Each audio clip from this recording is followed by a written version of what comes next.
દક્ષિત. બરાબર ને? હા. અને કપરાડા તાલુકો. હા. બરાબર. તો અહીંયા આપણે જે મહાગુણી ઝાડ જે છે છોડ એ તમે રોપેલા. હા. કેટલા ક્યારે રોપેલા? ચોમાસામાં રોપેલા. ચોમાસું પતી ગયું પછી કંઈ રોપેલા. ચોમાસું પતી ગયું પછી મતલબ અત્યારે કેટલા માસના થયા હશે?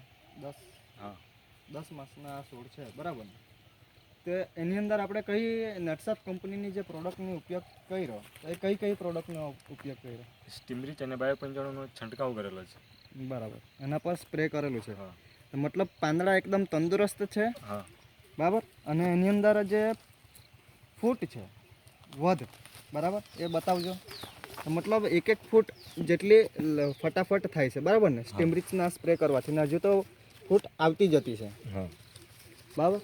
બીજા એવા ઝાડ પર બતાવજો જે અહીંયા આપણે હોય અહીંયા છે, બરાબર. અહીંયાથી જુઓ એક દોઢ ફૂટ આપણે અહીંયાથી જાય છે, જુઓ, બરાબર ને? હા. આ જુઓ અહીંયાથી ખ્યાલ આવી જાય છે. અહીંયા જે છે તો આ આપણું અહીંયાથી આ નવું છે, બરાબર ને? આ જુઓ અહીંયાથી આ સ્ટીમરીચના સ્પ્રે કર્યા પછી આ બધું આવ્યું છે, બરાબર ને? અહીંયા બી છે. તો મતલબ દરેક ઝાડ પર એક દોઢ ફૂટ જેટલી પિલાવણી મોટી થઈ છે. એક જ સ્પ્રે કર્યો ને? બરાબર. એવા કેટલા અહીંયા આપણે છોડો રોપેલા છે? 15.